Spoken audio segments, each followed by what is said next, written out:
right, welcome to the Wonder Bros Pod. We're back. We are back. Episode 6. Episode 6. We're going into we are still on the road to Doomsday, which I think last episode we forgot to say that out loud. But we're like halfway through the episode. That's right.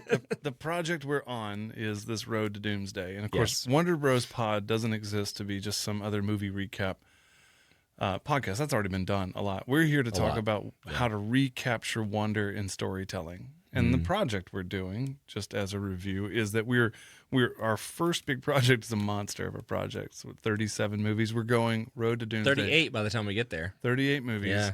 We are going to rewatch the entire Infinity Saga and the Multiverse Saga, moving us all the way up to Doomsday. Yeah. Some of the TV shows we'll leave out, but several of them we're going to incorporate. Those are all coming up in future episodes. But today, we actually finally get to round out Phase 1. Yeah. That's right, with the Avengers. Yeah. Just to say my own little 2 cents about that too is the premise of this show is great because it will evolve constantly. Right. Like we have a thread underneath all of the things we want to talk about that is about that idea of like rediscovering the wonder and magic of childhood in storytelling as middle-aged adults. Right. Right. But what's so fun about that is that we can explore so many different areas and different things.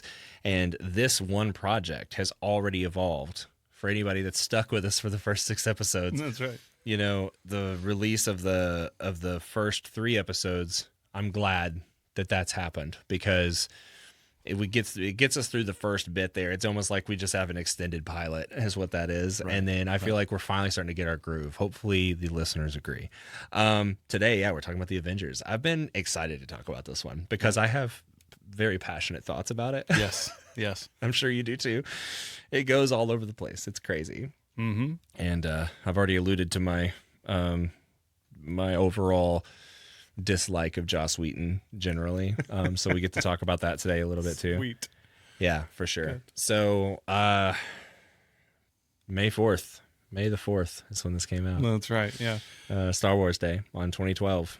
What a time. What a time 2012 was. Yeah. What was going on in your life when Avengers came out? You saw this and you didn't see it in theaters? No, I didn't. No, not until after Thor 2. We weren't good enough friends yet. I know. We knew each other a little. Yeah. Yeah, I mean, we just saw each other once a week at band practice. Oh, sorry, that's called church. Yeah, church, yes. Yes. Yeah, it was a different thing. So I was still in grad school at this time. I'd only been, I just finished grad school. I'd only been in Chattanooga, Tennessee for about a year. Had young family. And I am the problem. I'm the problem that this podcast is trying to solve. I see a great superhero movie, and part of me goes, well, that'd be really fun. Yeah. But if I go, people are going to think I'm childish. Mm-hmm. Like, why is this dude here? Yeah. And that's, it'd be one thing if I was walking into like a remake of an animated feature of Dora the Explorer by myself at 2:30 on a Wednesday. That would be strange. But this is actually a really great story. It's the kind of story that people my age grew up with, and people even older than me grew up with these kinds of stories. And I was stunted. I wasn't able to go watch this. And it's one of those pieces where I go, I never want to be that again. Mm-hmm. You know what's funny? Yesterday, which in this recording is early March of 2026. Yeah. I had somebody invite me to a LARP.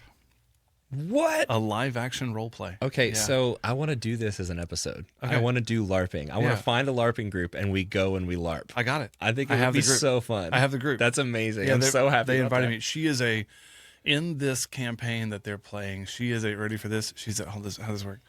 Is it like D&D? Yeah, but it's live action. I don't actually know much about. I mean, yeah, I know the difference, but it's like D&D too, right? Because you do campaigns, you do like a whole play. Yeah, it's like if you're just acting it out, literally, instead of just around a table. Exactly. There's some structure associated with it. You create a rules set, and you create a field of play, like this literally a field, a place that you can go, and then you might find all kinds of things. For the more robust ones, you might find things like an actual artisan who's making things to sell. Sure. And is doing it in character. So my friend, she is a goblin nice mime. Okay. And her husband, who's also playing in this campaign, is allowing her. He got her a kid's accordion. And that's how she answers questions. So when somebody says something to her, she's like, You know, it's like she'll Okay. like play the accordion Uh-huh. and smile and mime something out rather than speak. Okay. And she's a goblin. I don't know where the goblin part comes in. I'm sure it has wanna something to do see with it. Yeah, so I'm interested. My interest has been piqued. she told me today, you should come out and play with us. And I was like, man. yeah, well, give me a minute. But yeah. Because I've never done it before. We've talked about this. I've never been to a Ren fair. I barely have gone to Disney World. And even then didn't enjoy it at all. And like I've always wanted a live action role play or play D&D. Those are going to come up in future projects. They've got to. Well, I was just thinking about this out loud in my head. Wait, what? You were thinking about this out loud in my head. I hope you leave that in. I've got to. I don't know what that means, but I was thinking about this in my head as you were talking out loud. Maybe that's where I was going with it. Yeah. I was out loud in your head. You were out loud, and I was in my head. But I was thinking about, you know, that show that used to be on TV on Discovery, I think it was, or TLC, The Dirty Jobs. Oh yeah, Mike Rowe. Yeah. I think, are we going to be like the dirty jobs of like nerddom? I hope so. Like we're out of place and we're just thrusting ourselves into the middle of a situation to experience it. Gosh, and I hope like, so. I kind of hope that's what I want this show to become. That I'm Totally. excited about that. We've already talked about going to a Ren fair this year. Yeah. And recording the whole thing. So And we have access to a group of folks that would definitely incorporate us into their next D&D campaign. yeah. The LARP thing is there. One of the things I'm really excited about against a big commercial for a future project. I was talking to a friend of mine about a recent change they've made where they already kind of enjoy themselves as a dungeon master. So they sort of do the storytelling. They're now incorporating that with some of the principles of psychomotive therapy to have prisoners get into role play, allowing them to literally take the limbic portion of their brain and the imaginative section of their brain and get it outside the prison into a different world. What a gift! yeah. And they're seeing, you know, sort of, it's all real early science. There's not a lot of research here, but starting to see some really positive swings towards wanting to change their life, so we're hoping to see lower recidivism rates in the space. And I want to, when we start talking about the power of good storytelling, it can change a life. Right. So, Yeah. Anyway, that's good enough for that future project commercial. I'd love to start talking about the Avengers. That's Yeah. 2012. So where was I in 2012? I was working as a projection manager for a series of movie theaters that were all owned by the same people, pre-AMC, back when AMC was Carmike movie theaters, and remember AMC Carmike. and AMC bought it. Yeah, and I remember I used to fill in and work around at a couple of other ones. I think I did that a couple times, but I always picked this one theater. Because it was the most lax, and the GM was somebody I'd known for many, many years, and they let me do whatever the fuck I wanted to do. Yeah. And it was the I best. You know, yeah, I know. you benefited from it many times. It was great, and I honestly, truly loved that job. Like, there's not many jobs in my life that I've had so many jobs. As somebody who's a musician who used to work in churches and did all these things, like, Yeah. you have a lot of jobs on the side to actually pay your bills because God's not paying your bills. Right. But I had to have so many side jobs, and it was just, I filled my time. I worked so hard thinking that was where I was supposed to go. And this is one of those side jobs, but I ended up loving it so much that I wanted to do it all the time. It just didn't pay a lot of money. And I would, honestly, if they had paid me a livable wage, I probably would have never left the movie theater. I would still be there. Which would be great for me. It'd be great for the show. It'd be great for That's everything.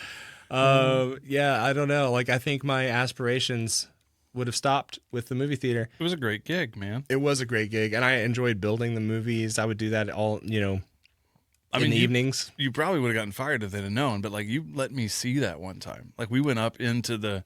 Oh, no, they didn't give a shit. Oh, They knew I took people up there. yeah, that's right. I took girls up there. Yeah, that's where I was going with that. Yep. You want to come see my movie reel? Yeah. You gotta see my movie, make a movie. I don't know. Yeah, right. Tried to make that into an innuendo. It didn't land, I don't think. It landed for me. I knew immediately what I was talking about. That's a problem with a lot of times for you, isn't it? That's right. Yeah, I mean, I understood. Man. Right. So I was working in movie theaters. I got to, this is a pretty infamous story for me personally that when the Avengers came out, we got it a few weeks early, which is not something usually we would get the movies the week they were coming out because that's just how it rolled, I guess. Right. But this one came out really early because I guess they wanted everybody to be ready for like the early premieres and like the back when midnight premieres were still a thing. Wow. Missed that. Yeah. The last midnight premiere I think I actually remember going to was The Force Awakens. Oh, wow. I think that was the last one. But at this point I was still working in the theater, and I legitimately, like 2 weeks before the movie came out, and I still can't believe you weren't there. Because this was all the same group of people that we knew each other from. No, you so I think you forget this every time we talk about it. I only ever went to that one time with you. What? The Expendables 3. No, I know. No, I'm saying I just can't believe you weren't at this one. Oh, yeah. Well, That just blows my mind you because didn't know I was how a many comic book guy people... Yeah, but I mean, I didn't. There was a lot of people that were there, and I didn't know were comic book people. I don't think they were comic. I think they just wanted to do something, because it was like the pastor of the church I worked at. It was everybody snuck everybody in, like 40 people into a movie theater through the back door to see Avengers. And so on the one hand, I'd love for our listeners to be really mad at you about that, but I also know that you probably bought enough tickets to pay off that amount, given how many Just times myself? how many times you watch these movies. I've paid it back. You've done in tenfold. I'm sure. Yeah, that's right. Yeah. That's right. They made money off letting I you do owned every single movie on DVD and probably multiple formats because I'm a nerd. So and for the kids that don't know what a DVD it's a little disc that used to play the movies before we had the internet. Did you ever have a video game that had multiple discs? Oh yeah. You had to put one disc in. Oh, yeah. Insert disc 2. You're like, Yeah. Take it out. But I remember when the movie Pearl Harbor came out and it was multiple discs. and And two you're like, disc set. what That's the right. fuck? How long is this movie? That's right. And they're like 15 minutes. It's just we don't have any storage space. Yeah. Right, yeah. Yeah, technology sucked before it was good. Yeah. You know what's funny is I actually don't remember watching the Avengers in this theater at that point. I feel like I had already seen it by that point, but I don't think it's possible because I'm pretty sure we did it the day that like this file is heavily encrypted and locked in this big hard drive. It's a massive thing. You slide it in, right? You do this whole thing with it.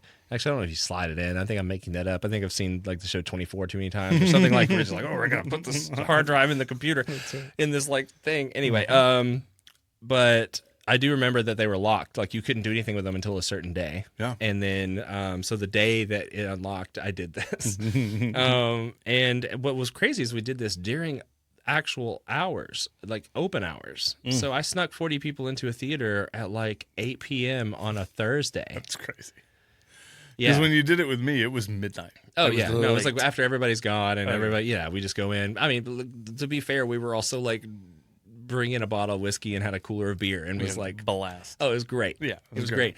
That theater is no longer there. It's been torn to the ground. I wonder what went wrong.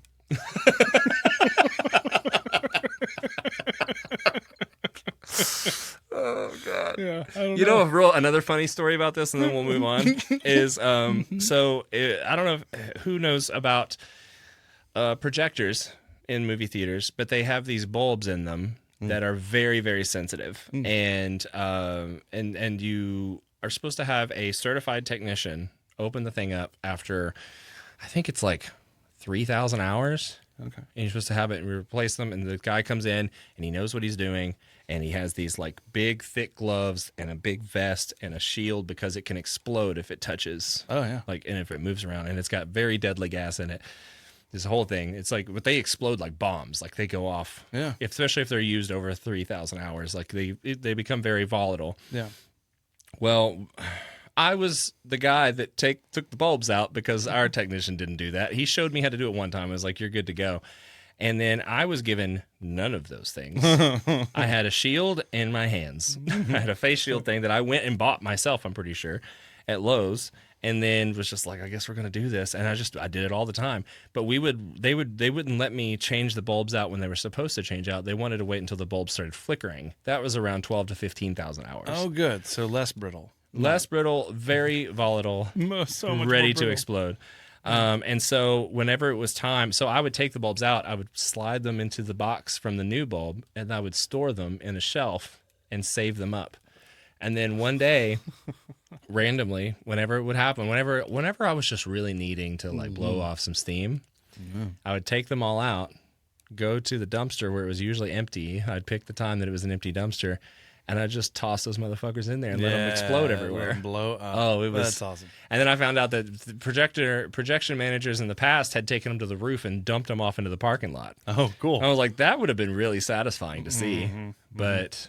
Also, then you got to go clean it up, and that didn't seem fun. So I liked having it contained. Also, it made a much bigger explosion in an empty dumpster. Yeah. And my cousin would sometimes call me and be like, "You got any bulbs?" I'm like, yeah. And he's like, "Yeah." He's like, "I'll be like, yeah, I have a few." And he's like, "I'll be there in 5 minutes." I'm on my way. Yeah, he lived at the apartments literally at the bottom of the hill. Oh, that's cool.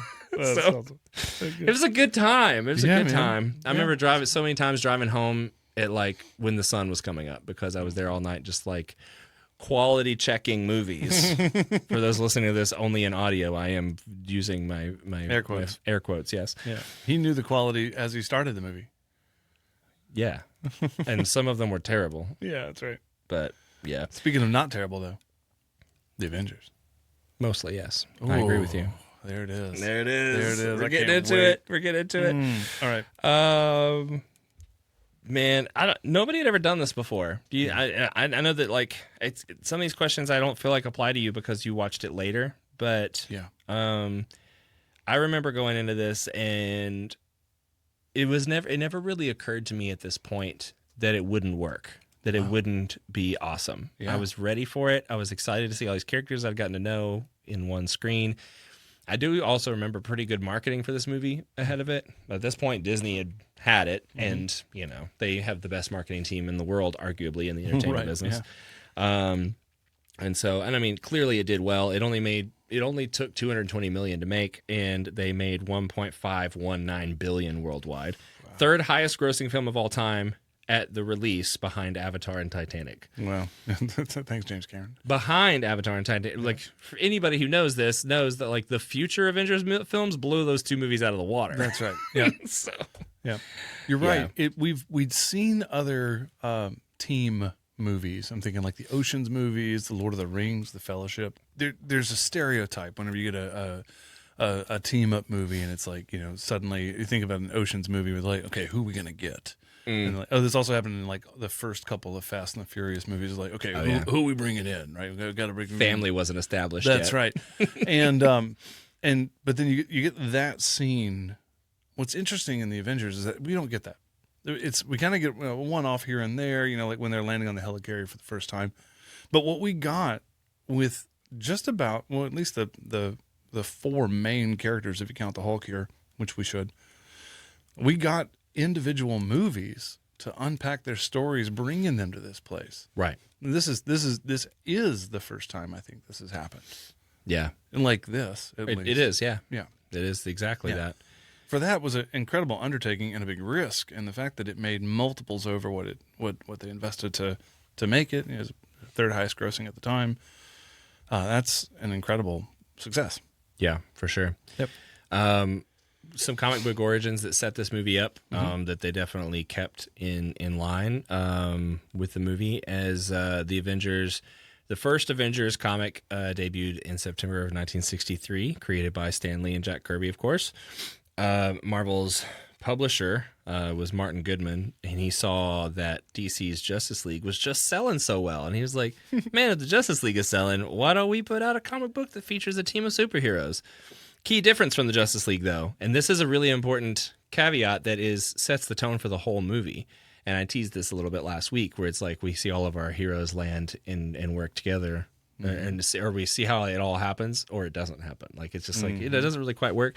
The Avengers were defined by internal conflict, and that's different from the Justice League. And these people, they just don't naturally belong together, and that was something that Joss Whedon, as the director, came in and screenwriter. We'll get into that conflict in a minute. But how he came into this wanting to make sure that was portrayed on screen, that it was just from the very beginning. All of these people have God complexes. They're the only hero in their story. They don't need other heroes. Right. It's crazy. Which we did get. We got their own individual hero movies. So the audience is also there. Yeah. The audience is there going, it's true. Who's the hero here? And everybody picks their favorite storyline, right? Generally. Right. Yeah. Though, I mean, and we talked about this in last episode, when we talked about Captain America, we certainly have a moral compass. Right. And the moral compass typically is Captain America, and we sort of follow Captain. We follow Cap in Civil War. We sort of break, because obviously it's a Captain America movie. Yeah. We break towards Captain America when we see him later on in the Infinity War and Endgame. We're kind of chasing him. But you're absolutely right. Like we walk into this space and everybody's got their own version of a hero, and each of the heroes think they're the hero. Right. Yeah. They're the only hero. They're the top hero. That's right. Yeah. That's right. The Thor thinks he's the strongest Avenger. That's right. Well, I think that's exactly right. And you get that scene. We'll talk about it in the pull list. Yeah. Originally, the original founding members in the comics, I don't know if you know the original Avengers was Iron Man, Thor, Ant-Man, Wasp, and Hulk. And then Captain America joins later after they discovered him in the ice. Wow, yeah. It's kind of an interesting, comparatively, definitely prefer the MCU version because both Ant-Man, the Wasp, in my opinion, is cooler than Ant-Man, but Ant-Man is still like, I mean, when they took him to the quantum level, that was pretty badass. Yeah, pretty cool. But before that, I'm like, so you get big or you get small. That's cool. He's a grower, not a shower. Or both. He's a grower and a shower. When Gigantor walks out. Right. Let's not forget the Civil War fight. Like, he destroyed a whole airport. That is definitely made a point. That's right. What I think if they were going to do, and it's kind of maybe it would have been a what if they were going to bring in the original Avengers, they would actually have needed somebody to play a serious Ant-Man. They would have needed Michael Douglas. Right, yeah. Or somebody like that. Sure. Right, somebody that caliber who would have played a serious character. But having Paul Rudd play that sort of comic relief Ant-Man, I think he's appropriately placed. There are some moments in the story where we can't do this without Ant-Man, i.e. the quantum realm stuff. Right. But we also never get him as the guiding light of any of this hero stuff. He is a thief who's kind of just happy to be there. Right. You know, I'm just happy I was asked. That's right. Yeah. So Loki was actually the villain who brought the team together in the comics as well. So Whedon kind of leaned into that directly. The famous tagline from the comics is there came a day unlike any other, when Earth's mightiest heroes found themselves united against a common threat. And on that day, the Avengers were born to fight the foes no single superhero could withstand. What a long ass tagline! That's right. Just like the names on the list. Just so many characters. I think that the interconnected universe model was announced to Wall Street analysts in 2005 when they got the Merrill Lynch deal. Yeah. They knew that it was coming. They also knew that nothing like that had ever been done. The explicit plan from day one was solo films establishing individual characters and then a crossover. So, I mean, Feige originally said, people forget that we started filming Avengers before either Thor or Captain America were released. Wow. Yeah. What if people hated Thor? What if people thought Loki was ridiculous? What if people didn't buy this super soldier frozen in ice? We were in the first quarter of production on a giant movie at that time, and we weren't going to stop. It was sort of all in at that point. Yeah. Which is crazy to think about. They were making this movie before. I mean, it kind of makes sense when you look back, though, and how the Tesseract defines everything. Yeah, that's right. But yeah, it is interesting to think what about. A risk, though. Right? What a risk. And again, that's a part of what we want to talk about is the power of storytelling, but there's also a lot of risk in being the storyteller. Yeah. Because, like I joked earlier, like I knew exactly what I wanted to say when I was saying it. Mm-hmm. Whenever an artist is trying to tell a story through whatever medium, you often run a great risk that you alienate the audience. Yeah. And then if you don't sell it, you can't do the next one. Right. And what if the next one was going to be the great one? Right. So sure. So yeah, it's an incredible risk that they took that, and of course it paid off for them. So I'm glad it did. It did. And speaking of storytellers, we'll talk a little bit about Joss Whedon now. Okay. I feel like his path to being involved in this movie was pretty unlikely, because what was he known for before this? Toy Story, which did get an Oscar nomination. Buffy the Vampire Slayer, I know you're a big fan. Firefly, which was canceled. So I'm a huge fan of Firefly. Buffy, okay. bigger fan of Firefly than Buffy. I mean, Firefly was basically Guardians of the Galaxy before Guardians of the Galaxy. It was, or like the Han Solo movie. When I told people that I wanted them to watch this, because I did, I was like, I became kind of a disciple, and most of the people who love that show did. Yeah, like, it was either you're ride or die, or it's like you're all in or not. I was like, guys, imagine this: space cowboys. And they were like, what? I'm like, yeah, space cowboy gang. That's the show. It's fantastic. That's also the entire Guardians of the Galaxy. That's right. That's right. Yeah. Yeah, for sure. And he was definitely in a creative dry spell. Joss Whedon, because he had just done a Dollhouse, which I'm not familiar with, but I know that it was divisive. It was received very mixed. And then directing the Avengers was a career resurrection for him. It was a big deal. And Marvel hired him in 2010, and he was not. This is the part that's interesting. He was not on the original director's shortlist, but Wheaton's pitch was built on a 5-page treatment with one core idea: the characters fundamentally don't belong in the same movie, and just lean into it. Wow. And so like that's how he got the job, basically. His influences for the film were the Dirty Dozen, Black Hawk Down, ensemble, like team assembled from Misfits genre, basically.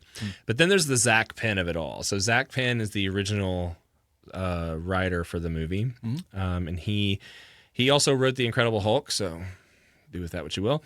And it was attached to write the Avengers, and he spent years on it. He was hired in 2007. Wow. He spent years on this movie, and then Wheaton came in, hired as a director, and was like,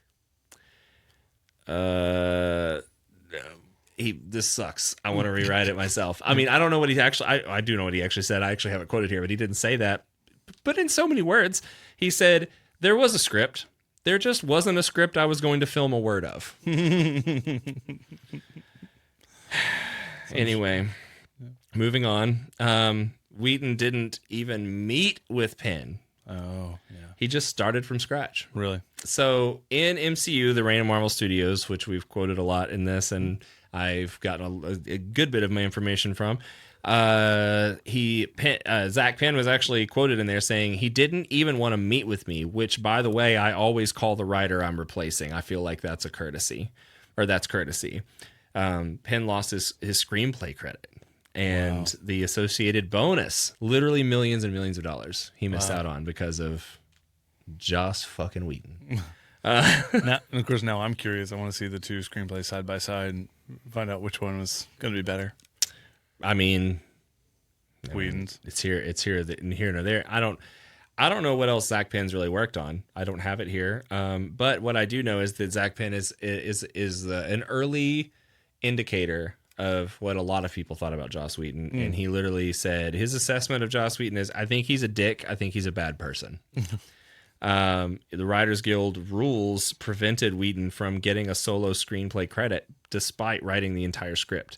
In the credits, Zack Penn still had story in parentheses beside his name. He came with the story, I guess. But Whedon's behavior here fits a pattern, and it's kind of what I've been leaning into, and what I've learned. I've heard this so many years, and I'm just like, man, that dude, I don't like him. And then we'll get to a little bit, but like Ray Fisher from who plays Cyborg in the Justice League, Charisma Carpenter, and others have all come forward about his conduct on various productions and have had many complaints about him. But I don't need to hear any of that. I don't need. No need to have the hearsay. I watched what he did to Justice League and made me want to throw him off a cliff. I walked out of that movie. It was so bad. Did you really? Don't walk out of movies. Oh no, yeah. It was so bad. It was bad. And then, I'm no like Zack Snyder loyalist. I'm not going to like live or die by Zack Snyder like some people do. So much so that it's a trope that's in the Barbie movie, right? Like,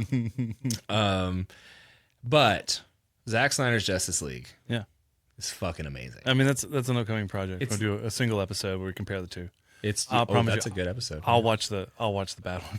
Yeah, I'll watch it with. Maybe we can watch that one together since it's only like 2 movies. Yeah, granted, the second movie is technically like 2.5 movies worth of movie. That's right. That's right. Yeah. But whenever you decide you need a break, we'll just pause it when it's that bad. I don't smoke, but boy, am I gonna start that day. I need a smoke break. That's right. I'm not even going to smoke. I just need the break. Yeah. Oh Yeah, man. right. God. That's great. But Good. yeah. So I think let's just go on to some pull list moments. I think that would be I think that's our next step here. I think that we can both agree the 360 shot. Oh yeah. Iconic. Of course. Iconic. Yeah. I knew it was iconic the moment I saw it. Yeah. Like you're like, this is a moment. That's right. And I think what a lot of people don't realize too is that the Avengers was the kind of movie that people who weren't superhero movies went to see. That's why it made so much money. I mean, they made almost all of their 255 million that they or 220 million that it took to make the movie. They made almost 208 million back in the first weekend. Wow. That doesn't happen just from all of us nerds that I because none talk of us about have any money. Right. Save it all up just for these things. That's right. But I talk affectionately. I consider myself a part of the nerddom, but this was from everybody. This is from people, parents and kids alike, going to see this together. Like this is massive. It did feel very Disney going into it. That was there. Everything was very bright and everything was very colorful and it just felt a little cartoony. But I mean, that's Whedon too. I mean, it is. Yeah, it's true. Yeah, who knows what it would have been like if they had somebody else. Penn had done it or somebody. Yeah, yeah. I mean, for sure. For me, that 360 view. I will tell you that Loki's character, or he's got his glorious purpose, and he's like giving people freedom from choice. Yeah. That's tough. That's tough because it's 2026, and we are finding ourselves in a place where we're giving away our choice, giving away our ability to operate freely. It lands differently now than it did even a few years ago. Yeah. And so this sense of this person believes, Loki believes he's doing the right thing by subjugating the earth and bringing order instead of liberty. And man, that was a big moment for me when I rewatched it. Which I want to dig into that a little bit here in a minute, but because I have a whole thing about Loki and his kind of his story arc and what led him to this moment that gives that even more an interesting spin. Yeah. But before we move on, because I just have to appreciate the 360 shot. It was shot in a way that when you watch it, it's in a different. I'm going to nerd out real hard right now about cinematography. It was in a different aspect ratio than the rest of the movie because they needed to capture all of the characters at the same time when they're flying down. Because when they're flying down, you got people like Black Widow, who's a quarter of the size of Hulk, and you have all these different size, and then Iron Man flying down from the sky, like Thor jumping down, and then they're in the circle, but then also to circle around them. They're different heights, and so it's a different aspect ratio. I think it's like the 1.85 by 1, and so it gives a lot more height, and is just an interesting. I mean, they really thought about how they were going to make that, and you can tell when you see it like how intentional it is, and how many times it's been referenced back. I mean, even in the Deadpool movie, and you know, like it is in Deadpool, right? You're right. So I didn't know about the changing the aspect ratio, but it does become an iconic moment. They do it again in Civil War, in Age of Ultron. They do. You get it done over and over again where there's this panoramic moment. I think they actually do it in Deadpool versus Wolverine when they're all sitting there fighting Cassandra Nova. Yes, like they do the zoom while everybody's fighting, which is very Age of Ultron. Yeah, that's right. Yeah. For sure. Yeah. So it was. So it's just a cool thing that happens that then gets carried forward in the story, kind of tying it together. It does, isn't it? Is it? I guess we'll get there, but is it Civil War? Which one is the one where they're all together fighting in the snow in the woods?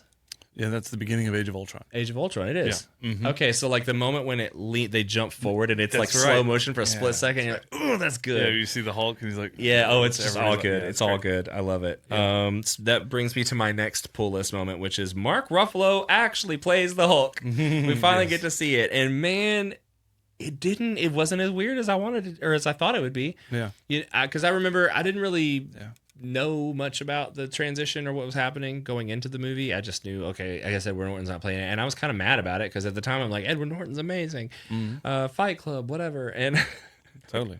And so I wasn't, and I didn't know who the hell Mark Ruffalo was. I saw him as a cop in Zodiac. That's all I knew of him. Yeah, I didn't know him at all. Yeah. And there's so many good moments that he has in this movie. Yeah. And I mean, just we'll probably have to. You know what? I'm gonna save it for my spark and fizzle. Okay. But yeah, Ruffalo performed on set. He actually performed. He's the first person, to my knowledge, who's actually played both the Hulk and Banner at the same time. Oh yeah.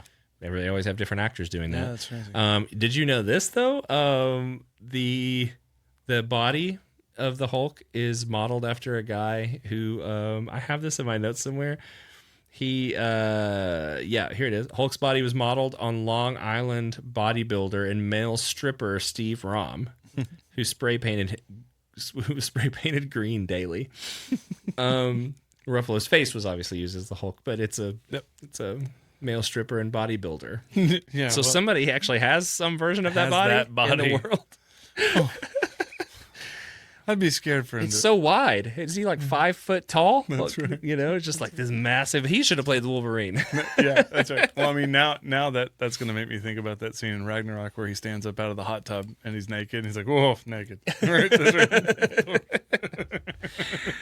Maybe we should put that in the. We should have talked about that in the gutter. And the Incredible Hulk is like, That's what right. does a Hulk dick look like? Oh my gosh. Can you imagine seeing that in your Just- face when he stands up in the hot tub? Scares me so much. Yeah, the It's idea that thing of nightmares. the idea that Hulk has children tells me I'm not the only one with a nightmare. That's somebody just wanted to see it through like Black Mirror style. Now That's he has right, children yeah. and they're all What would that be like? they're all green. So I've got a pull list. Yeah. From going back to watch the watching this movie again, and getting ready for this episode. Yeah.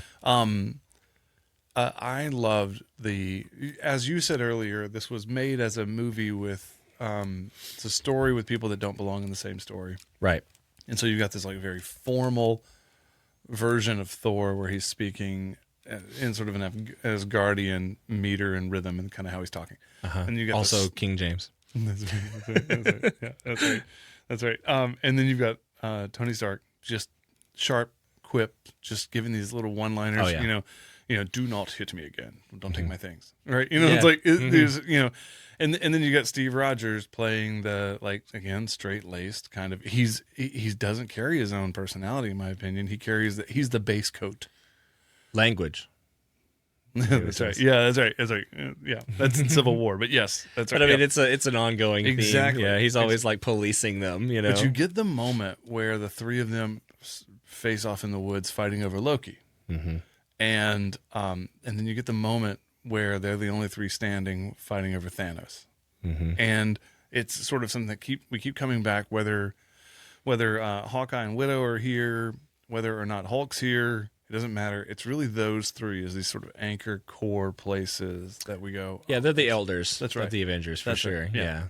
They're the parents of the group. That's right. And so you get to For better see or worse. that. Right. Not always the best parents. Dysfunctional parents, but parents. Yeah, That's right. But I loved that. Going back and watching it again, going, oh, there it is. There it is right there. Starting out fighting each other and end up fighting together. It's good. It is. So many amazing story arcs that it's almost hard to keep up with. Right. Which is something that people, I think, I don't know. I feel like the average person probably forgets or doesn't know. Like there's so many great stories to talk about.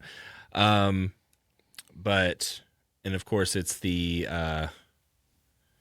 interesting fact about the Hulk too is that you almost always you don't hear the real voice in the Hulk. It's always somebody else's voice. Yeah. Which actually is I'm leaned into this accidentally, but I have a fact about this somewhere. Yeah, so his voice is actually a blend of Ruffalo, Lou Ferrigno, and two people from New Zealand randomly. Huh. Yeah. All together, that's the voice. But when you hear Hulk say the line "puny god," that's all Ruffalo. Yeah. So it's so good. Also, the Hulk roaring Iron Man awake after his big fall was fully improvised. Oh, was it really? That's And awesome. it happened during motion capture, and they were like, "I like that." But yeah, That's cool because it's really well done. it is really well done. So, kind of moving ahead in the story, I have another pull list. Man, watching the Widow interrogate Loki. Yeah, that's on my list as well. Is it really? Yeah. Yeah, the trickster gets tricked. Yeah, he gets. It's such a good moment because you're kind of, as a viewer, you're playing into that scene too. Oh my gosh, I'm falling into it. I'm feeling sorry for her. She's getting beat up by Loki. She's losing. She's not supposed to lose. She's losing. And she turns around and goes, "Thank you. You've been very, most cooperative." Like, yeah. Oh man. And I think that was probably the first moment when I was going back and watching it. It's the moment where I'm like, damn, I'm glad we got I wish we had a different Black Widow movie. We can talk about that when we get there. But I'm glad we got a Black Widow movie. Yeah. Because that was the first time I was like, oh, I care about this character now. I'm interested in her backstory. Yeah. So quickly they can just capture your attention like that. It's so interesting. Because immediately the gutter moment happens in your brain and you start filling in the gaps of all the crazy shit, she must have done. Right. To get to that point. I need to know who Dreykov's daughter is now. Yeah, right. Let's pause this story and tell me that story. Yeah, for sure. Yeah, that's right. Another one for me is the shawarma scene. Oh, for sure. Obviously we'll talk a little bit more about it, but that's such a great thing because the whole reality of it is that the shawarma line that was said was not in the original script. It was completely improvised, of course, RDJ. Right. Originally he was supposed to say, "What's next?" Shawarma? That's right. Yeah. I think I know a good shawarma place around the corner. Yeah. Also, fun fact about that scene, it wasn't filmed until a day after the premiere. Oh, really? It was not in the original movie at all. Oh, that's good. But Wheaton wanted to do it so badly, and he got everybody together. He couldn't get them together. That was already shot. It was already done by the time they filmed the shawarma scene. But he was like, I want to do a shawarma scene somewhere. And so they do it as the after credits scene. Yeah.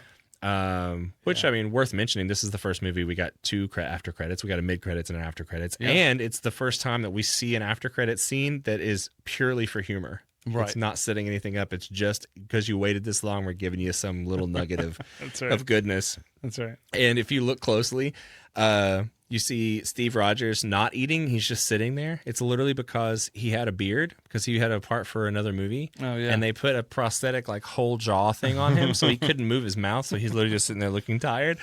But they filmed that. Not only did they film it the day after the premiere, everybody looks so awful because they're all hungover from the premiere party. So it actually is that they feel awful and are very exhausted. I need shawarma, actually. Like, just eat shawarma. Man, I didn't know what shawarma was back then, but I love shawarma now. It's really good. Oh, it's so good. Very delicious. I want more shawarma in my life. I want more places. Yeah, we should make that happen. Find a shawarma sponsor. I didn't know where you're going with that. I thought you were going to say we should go get shawarma. I'm like, let's do that. But I really want it right now. I have one more pull that made me feel something. Hit me. There's no throne here. There's no win. There's no story where you come out on top. Yeah. I was like, fuck, he's right.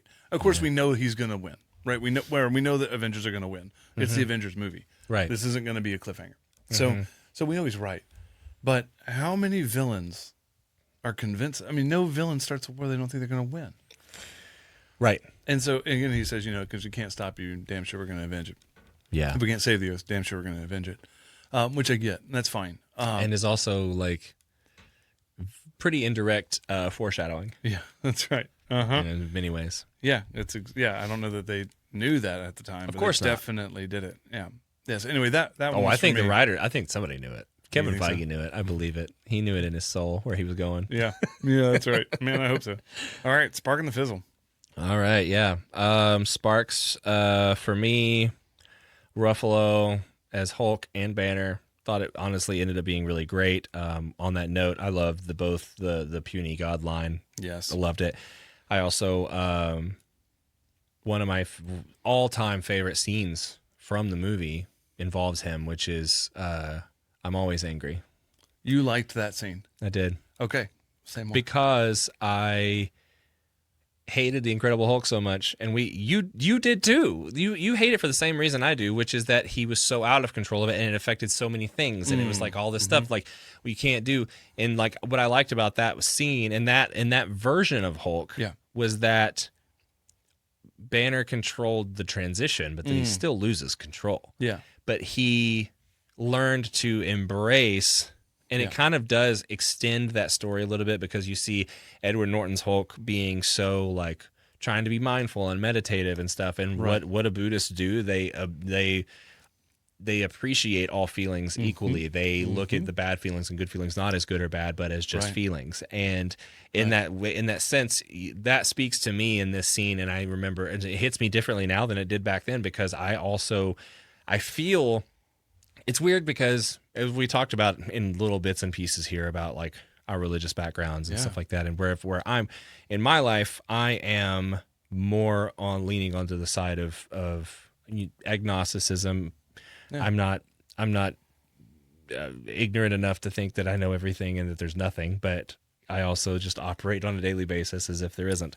Sure, and but what I've found in my post-religious life is that I find a stronger moral compass. I find a stronger sense of belonging and of treating other people with love and dignity and respect. Yeah. More so than I did in that. And a lot of that is because of the fact that my mind was opened up to other religions like Buddhism. Yeah. And you start to think about different ways of life and living and beliefs and belief systems. And it's a powerful thing. And what I love about that scene is this idea that he doesn't let himself be controlled by anger or by whatever these things, but he has embraced and fully accepted those things about him and doesn't need to have any reaction either way. Yeah. But in that regard, he becomes in control of the transition at the very least. Right. It's an interesting concept. And what a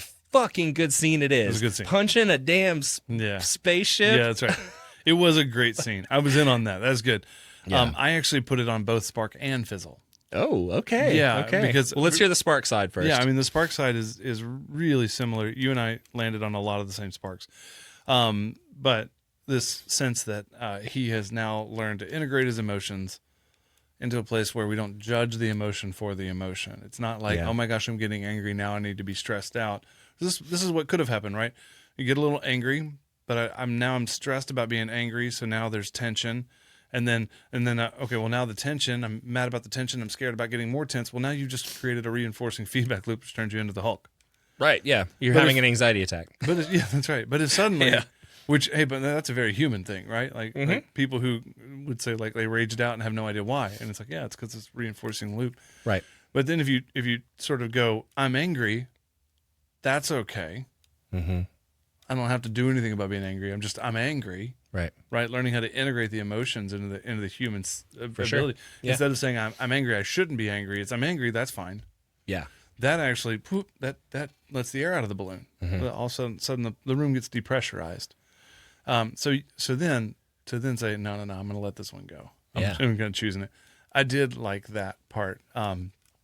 That did spark for me. And this was like pre-woke era. I didn't know about like dealing with my feelings and feeling them back then and being okay Therapy? with feelings. Yeah, that's Therapy? Right. What is that? That's just for people who are like a bunch of liberals. Crazy, right? Yeah, a bunch of liberals.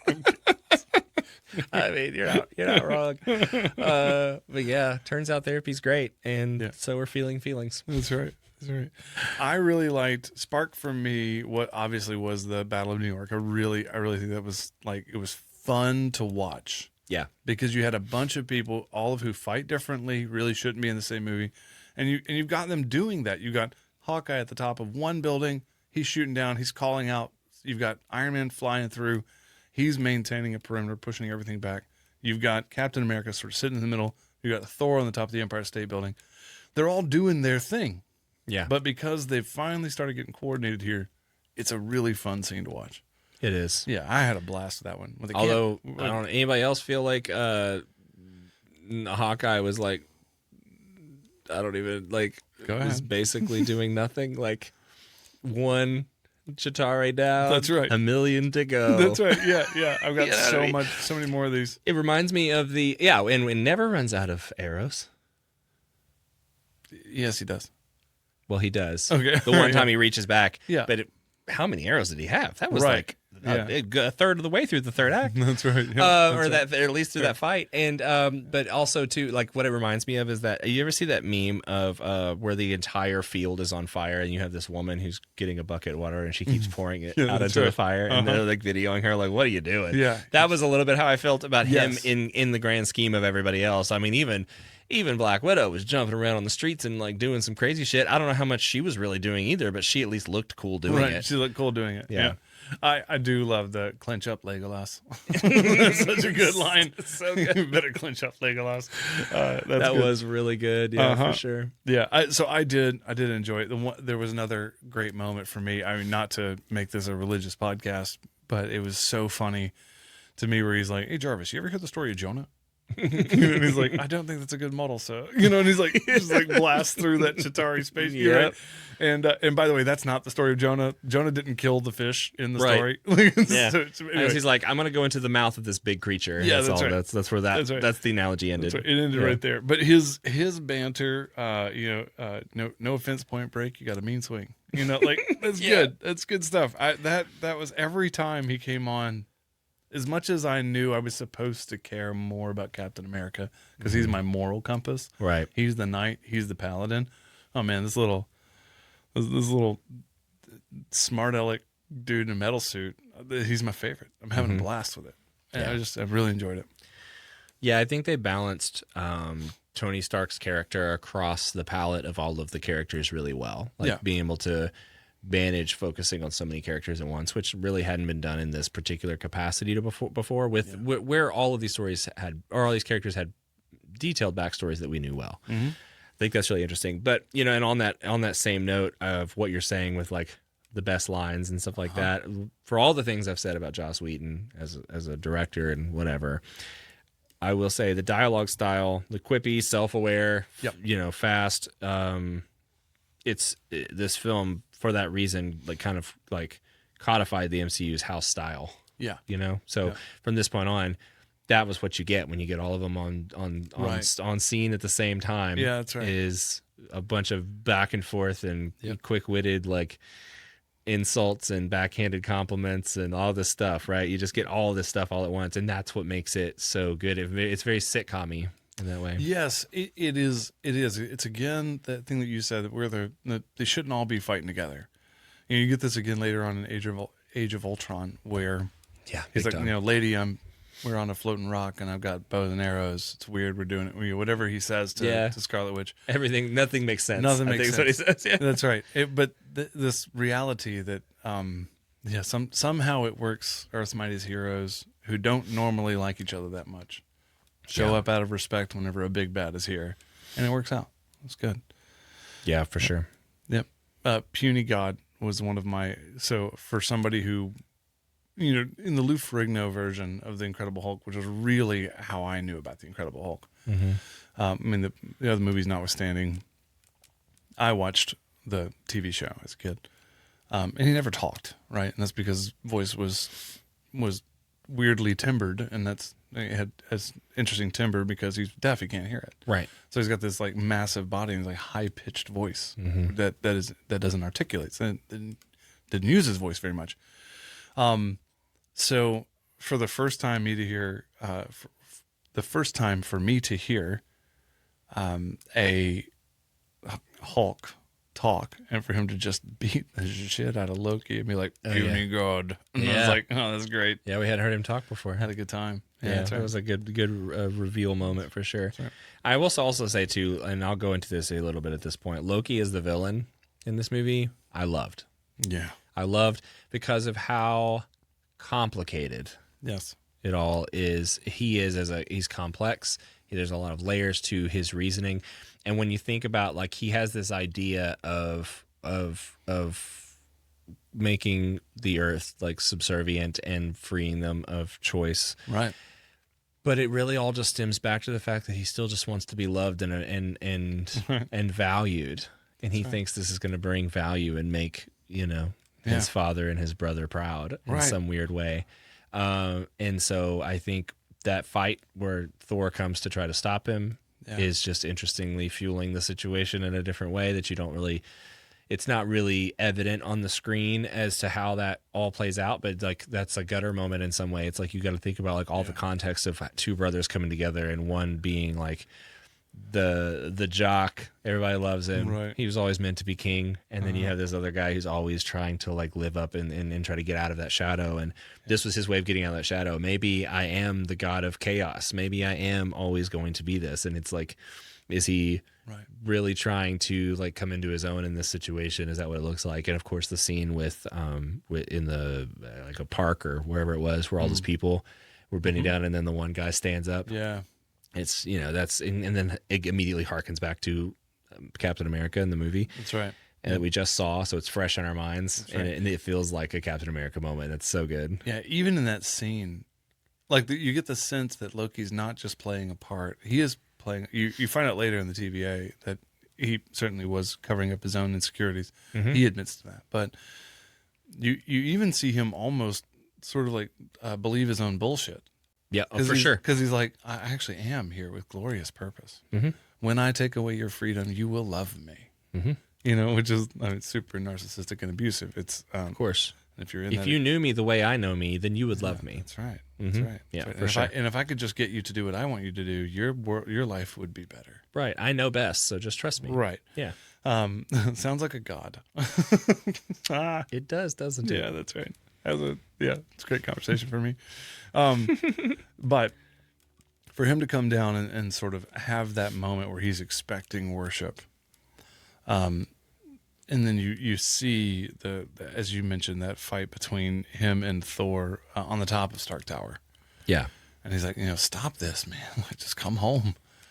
And you even see Loki have this shadow, and I don't think it's inauthentic. I think he does have this moment of like, would it even be possible for me to go home? And then, of course, he walls off like any good avoidant. Yeah, doubles down. And he stabs him. And it's like sentiment, right? That's always been your weakness. But I do think with Loki and with Black Widow, you never really know, with both those characters, you never really know where they're coming from, what their actual motivation is. Yeah. Which makes them some of the most interesting characters for me. Yeah. Yeah, and to think, too, just on that note of Black Widow, how much that character had developed from the first time we saw her in Iron Man 2 as this, like, very shallow, very dry, like, not very good at lying type of character, right? You knew that she wasn't who she said she was. Right. You did not know, watching the Loki scene, that she was not who she said, like, not being who she said she was portraying. Right. And so there's this clear depth that suddenly happens to that character that we don't really get to see on screen, which is interesting. And, also, I was going to say about Loki, it's interesting about how to think back watching this movie too and realizing that the Loki series happens. Yeah. And knowing that's the Loki we get. Right. This is the version. Yep. Straight into Loki. Like I easily forget that it's not the Loki we saw who sacrificed himself to save his brother in Infinity War. Right. It's not that version. He came to his own story arc, and that was the end of his story arc. But it's because of that scene, it's because we know he can get there, that we get to see this very villainous Loki come around to that story. I'll take it one step further. If you remember in Loki season 1, he watches his life story. Right. It's because he knows he can get there that he becomes this non-villainous character. Right. Right. It's like there's a moment where, Loki has to say to him, this is a gutter moment, right? But Loki has to say to himself, I didn't live that. Another version of me did. But we started from the exact same place. I actually could be like that. Right. My own version of that. We see that echoed in different areas too, because if you think about in fast forwarding a lot to Endgame, and we see that with what's her name? Gamora's sister? Nebula. Yeah. We see that with Nebula when she gets to see the other version of herself from another universe being something that she's not, and then she has like a hesitation and like so, and it changes the story. And, and for better or worse, whatever direction it goes, it always does change the story. And with Loki, he ends up being I think he's going to be everything. I'm interested to see. I have my own theories. We'll get to that on the road to Doomsday as we get to it, but yeah, I think I can't wait. And Loki, so at this point, Loki was one of my favorite villains. I'm like, okay, you've now solidified yourself as like, you're entertaining to watch, you're complex. Tom Hiddleston does an incredible job in expressing multiple levels of emotion within one scene, in one's facial expression. I mean, there's a lot more there that doesn't get credit. I feel like that doesn't get the credit it's due. Absolutely. But then we get to reflect on that through the Loki series, and what a great story. So it's just such a great moment, and it was so fun to watch this again, knowing that story and knowing that arc, and knowing that at the very end he's going to disappear and go to this other story. Yeah. Would love to have seen what happened after that in that universe. Oh, yeah. That branch. I thought a lot about that. I have too. That's right. Yeah. So let's get through some fizzles real quick, and then we'll move on here. The Chitauri as villains. It's kind of a fizzle for me. Yeah.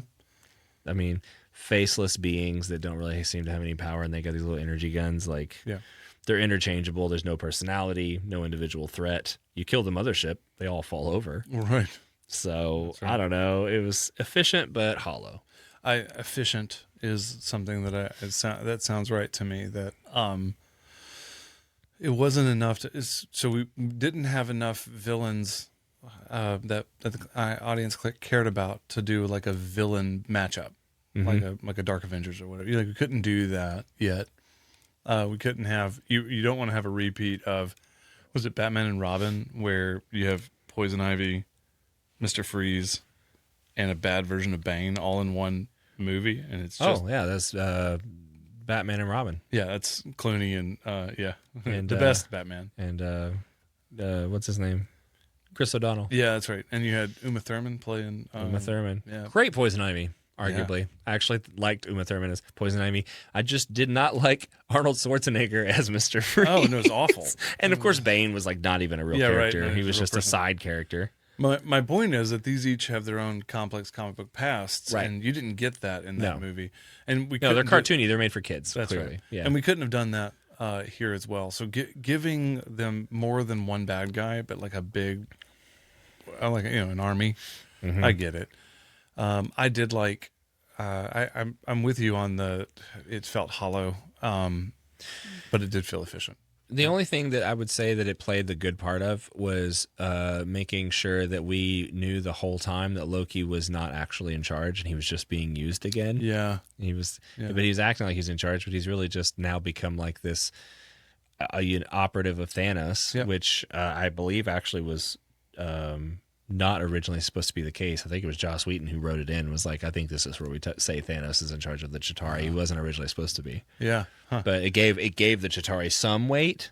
But because we don't actually see it in this movie, you're like, all right, these are just a bunch of aliens. Like, I'm basically watching Independence Day. Yeah, that's or right. Or some version of like, what was that movie where it was like the big core ship, and if you kill it, then they all fall over. I guess that's kind of been the case with a lot of them. There's a show called Invasion on Apple TV that is that premise basically. Right. But I don't know. It's just like if you didn't have Thanos, then they're just they're basically like an infestation of bugs. Yeah, Starship Troopers. Yeah, exactly. Yeah, it's all they are. Yeah, that's right. Fizzle for me was I'm Always Angry, and so okay. I loved. Yeah, we got to hear the other half for the good reasons that we had. I'm Always Angry. I don't want to take this away, but there is a sense that, contrary to what we talked about in the Hulk, Hulk is not a hero. Hulk is a werewolf. Yeah, and there's a moment where Hulk's safe, right, and then there's a moment where Hulk is not safe to be around. And to think that a mere mortal would be like, I got this. I can just stuff all that energy back inside. Yeah. That sort of takes away from the monster nature, right? Yeah, which was Loki's whole premise. That's what we find out with the Widow interrogation is he means to unleash the Hulk. Yeah, and instead what we find out is Banner could have unleashed the Hulk at any time. Right? It kind of takes away from the power that happened whenever he starts to turn, because he gets. He falls and he chases Black Widow through the helicarrier. It takes it all away whenever he wasn't actually out of control. That's true. Like suddenly he's like he just got pissed off. Yeah, You're not wrong. And so that for me was like, well, it's just a little confusing, and it's the problem that we'll always have with the Hulk. I think that the MCU has done the best job ever, the best job possible, managing multiple complexities with the Hulk. For sure. But yeah, that one I was like, if for a part of it, I go, man, that one it kind of took it away. Well, in that regard, I. Further reflecting on that, I think that is probably the I'm always angry scene, and then showing him suddenly in control, which actually doesn't make sense. You're right. I didn't really think of it like that, but also that's the beginning of the path to Professor Hulk, and I don't like that. Thinking of that now, it's like, okay, maybe that should have been on my fizzle. Actually, it would have been so much more fun if he'd have been like, tell Banner to suit up, and Banner says, what are you talking about? And then Tony just shoots him in the face. And he turns. Yeah. That would have been like, what? We know he'd be fine. He told us earlier he tried to kill himself and it didn't work. Right. You know, like it would have been just great. Like blasted him in the face with a suit or something. Shoots him. What if he did like he had like that glove thing we puts it on, it like comes out. We don't see that until Civil War, but it's still cool. He just shoots him in the face, and immediately it zooms back and it's just green. Right. And Hulk has no idea what he's doing now because he didn't know who shot him. That would have been a great scene actually, because if you just see Tony do it, and then you just see everybody looking, and then it just zooms around and you just see Hulk about to tear the fucking place apart. It'd be like, God, that'd be a good scene. And that's where somehow you get Captain America going, Hulk smash, and he's like, oh, I'm so pissed off right now because dude shot me in the face. Yeah. Anyway, I for me, the I'm always angry took away from potentially a really funny, good moment that was no less epic. And to be fair, they played that trick out. They played the Edward Norton dropping and turning, and then they made the joke in Ragnarok of Ruffalo falling and he doesn't turn, and then So I mean, they do it a couple times where we need you to turn. Let's make you turn by inflicting pain. So maybe the joke would have been overdone, but I did think that there would be a better way to do that. It would have been great. Yeah. I guess we kind of already. I was going to talk about the gutter, but we've really scattered the gutter all throughout the episode. That's right. Because we've talked a lot about Loki's real motivation, how these guys don't belong together, and all of the things that happen with that. So I honestly think we can go ahead and skip to the road not taken, if that's good with you. Let's do it. All right. So let's go through some what ifs. What if Edward Norton had stayed as Banner? It had been so disappointing to me. It would have been so disappointing. And I guess I wouldn't have known any better because now I have to answer that question watching Mark Ruffalo do that for the last 20 years. Sure. 15 years. And also just watching The Incredible Hulk post Mark Ruffalo, which is never an easy thing to do. Norton was playing more the Banner, the sort of tortured professor who has the monster. Whereas Ruffalo, I feel like, did a better job of integrating the two. Yeah, but played both characters, even where he's like when he's being introduced in that scene with him and Widow, where he's like, "Stop lying! I'm sorry, that was really mean. Yeah, I just needed to see what you were gonna do." Yeah, and like you see him having integrated both of those characters in that space, where they're equally powerful. I could not imagine. We have a worse movie if Norton plays Hulk, for sure, in my opinion. Yeah, I think it obviously becomes arguably the definitive version of the character, certainly the most beloved. The Norton version might have been maybe more like self-serious, but Ruffalo kind of brought like a worn-down, almost Buddhist acceptance that made Banner interesting as well. For all the same reasons that you didn't like it, that's the same reasons that I did like it. And so... and I think there is like you're saying, I think there is an argument towards that they tried to bridge the gap between the I'm always angry scene with that whole like I was just gonna see what you were gonna do, and he's like, sure. So he does have those moments still where like he does lose control of the transition, right? I think I wonder if maybe the point of that scene was to try to establish that at a base level he does have control, but maybe there is still the times where he has no control at all, and that is the worst Hulk. That is the Hulk that is the evil Hulk. What if? Oh, so I put this one down because originally it was supposed to. Whedon wanted to call it Avengers: Some Assembly Required, Sounds like a Transformers movie.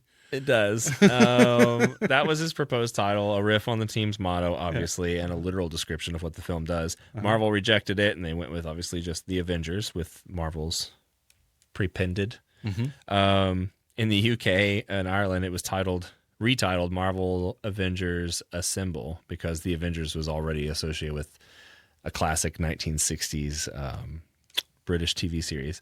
Oh, wow. And so I know it's kind of funny to think about that because like they changed Captain America in like 4 different countries to just the first Avenger. Oh, really? Because nobody gives a shit about America Yeah, over that's there. right. That's right. Yeah. I can't imagine being in like India and going to see the first Avenger and Could it's you all imagine just being in Japan? America propaganda. Yeah. Just Japan. World War II propaganda, just playing it out.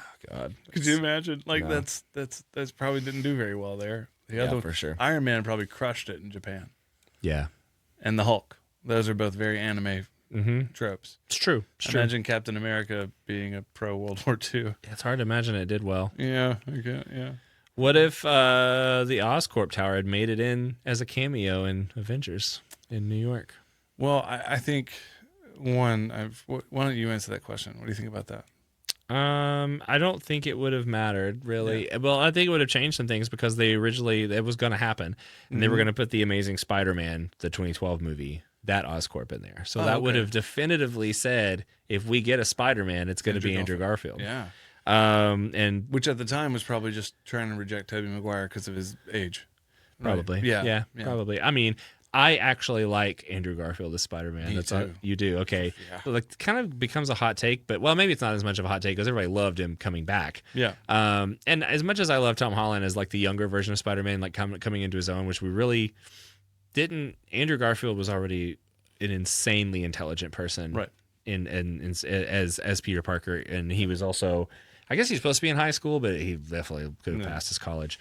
But he's a better Peter Parker and a better Spider-Man, I think. I think so. The effects in Amazing Spider-Man series, the 2 movies were awful, but the fight scenes, the scene that always sticks in my mind. When I think of Spider-Man, I think of this scene, and it's the opening scene to Amazing Spider-Man 2, where all it is zooming out from his back and you see the logo on the back and it's him falling through the sky and it follows him all the way down until it goes back into his view, and then you see a POV of him shooting the webs and flipping through things and everything. Yeah. That kind of shit. And like when he's in the his movement when he jumps on like a bad guy and he crawls over them like a spider and then flips underneath them and like does this like really cool acrobatics. That's the old cartoon Spider-Man. Spider-Man as a cartoon, which a lot of the episodes were right out of the comics. Most of them, I would say. That was my jam. Like I watched Spider-Man and X-Men, those 2 cartoons, every single weekend, sometimes every day. Yeah. So like those are ingrained in my brain as like those are the superhero movies. And so Spider-Man for me holds a special place. And I loved those 2. I loved Andrew Garfield as Spider-Man. And I think and so this Oscorp Tower would have been interesting. And what's really crazy is they actually worked out a deal where Sony gave them permission to do it. Oh. But it was like past the point where they'd already filmed and done stuff, and they're like, it would take too much time and energy to go back. But it's pretty crazy. Really wouldn't add much to that. I mean, it would give a lot of. It wasn't worth it. Yeah, it would give a great set of Easter eggs to the fans, but it really wouldn't do anything to advance the story. Yeah, and in fact, I think it would have. As much as I agree with you, I really liked Andrew Garfield as Spider-Man. It would have incredibly limited their options when it would have time to cast a Spider-Man. Tom Holland has like another 38,000 movies lined up or whatever. There's going to be he's going to die old man Spider-Man. That's what's going to happen. He's going to be the Hugh Jackman of the he's going to be the next he'll be in it till the end of the next round of Marvel MCU. Tom Holland's going to be doing this till he's 92. A great line for Ryan Reynolds to say. But so I think they would have hurt their chances for that, but yeah, it would have been cool to canonize at least those portions of it. Well, there's another fact to the movie too that we didn't really talk about, and I did notice this this time around, which is that the New York scenes feel somewhat forced and artificial to me. Oh, yeah. And it's because the whole thing, except for 2 scenes in Central Park, was shot in Cleveland, Ohio.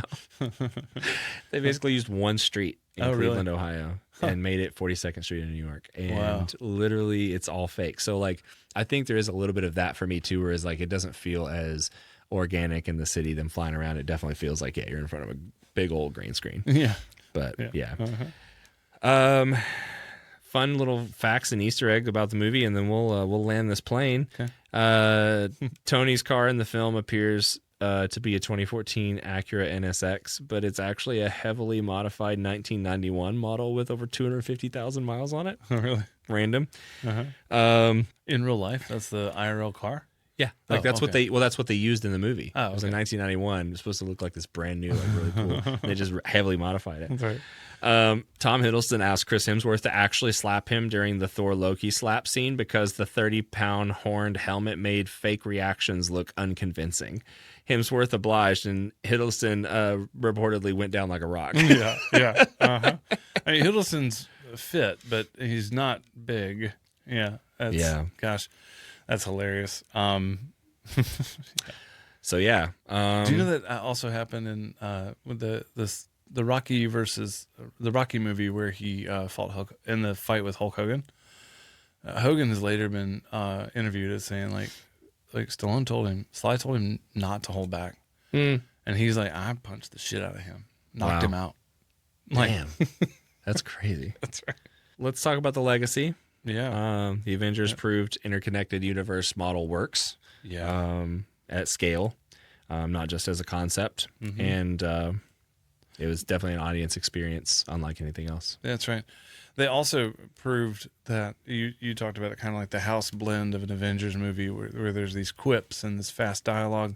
Yeah. They proved that they could take, 6 very different personalities, put them on one team, and allow them to each be their own personality. Right. And lean into it. And lean into it in the way that it worked. And that I think that's a generational thing. Because I don't think that somebody watching the Mary Tyler Moore Show when it was coming out in the late 60s and early 70s, I don't think they can handle, and this is not about, it's just about where storytelling was. I don't think it can handle that kind of disjointed art. No. It would be beyond the veil, beyond the pale. Only us ADHD millennials. That's right. Yeah. Can handle that. Who have done generations worth of grappling with complexity in a way that culturally, though it was always so complex, culturally we didn't talk about that kind of complexity. Yeah. And so allowing, we were too busy finishing up the civil rights movement and still being racist. Like we weren't ready to bring in diverse groups of people with different backgrounds and not assume that they had to be homogenous, right? The military, they break you down in boot camp to build you back up to become a homogeny. Yeah. And that's the trope, the Saving Private Ryan. It's all, until you get to this movie in the Avengers, and where you've got this team of people that really aren't supposed to work out. The irony of your whole statement, the only thing that I actually heard is, I'm just going to say, is that the irony of that is that we're still fighting for civil rights movements and trying not to be racist. Right. That's right. Very much. Very true. Yeah. Yeah. I think the thing that is really interesting for this movie, the MCU is forever changed after this movie, because this didn't just launch Phase 2. It's set up for a template that is now used throughout the rest of Phase 2 and 3, and we see it over and over again. It established what every studio tried to copy and failed to do thus far. Right. I have not seen a single other studio do what Marvel has done. No. In a way that is palatable. Right. Yeah. So I think that's really interesting. I really do generally love this movie. I think I love referencing back to it more than I actually love it. I think I loved the aspects of Endgame, which we'll get there, and how that brings it so much. It makes the movie more important. So when you go back and watch it, you know the stakes are way beyond what we're watching in front of us. So and it creates new gutter moments while watching the first movie. It does. Yeah, you have to go back and be like, oh my gosh, Tony Stark's coming. He's about to yell out, no stairs, and he's going to knock over the. Yeah, it's great. Talking about improvised Tony Stark moments that I gotta say before we end. Doth mother know thou wearest her drapes? Gets me every single time. I'm Shakespeare in the Park. It's so good. It's so good. Next episode, we got Iron Man 3. Iron Man 3. Yeah. This came out in 2013. That's when Phase 2 begins. It's always found it interesting. Phase 2 begins with a third movie in a trilogy. Yeah. We end with the beginning of one story arc. That's right. Or chapter, it turns out, in a story arc. Shane Black takes over from Favreau. The Mandarin arrives, sort of. We do get my favorite subordinate character. Oh, Trevor Slattery. Every time. Just bring that guy in. He will come up many times before the end of this. I want him in every future MCU title. I want him showing up. Werewolf by Night 2. I want him there. Yeah. Yeah, I want him in the next Moon Knight. I want him in every one of them. I don't care. I want him. Yeah. Fuck, send him to DC. I want him in a DC movie. Yeah. Just Trevor Slattery. I'm an actor. Oh my God. It is so good. Drugs. They tried to get you off them? No, they gave them to me. It's so good. Oh, man. Well, Tony Stark has PTSD, and the MCU gets more personal and a little more complicated. Yeah. So we'll get into that next week. We'll see you guys next time. Make sure you go and visit the WonderBrosPod.com. Join the Wonderkin. Join us on Discord. Yeah. Follow, subscribe, send us a message. We'd love to talk to you. Yeah, I'm glad. Let's be friends, and I'm glad we are. We're gonna get better at closing these things. Yeah, eventually. It's a work in progress. We should probably have Claude script one for us. Let's just let AI write the whole thing. Yeah, right. Why not? Hey, dear Claude, please fix this and also give us a bunch of follow.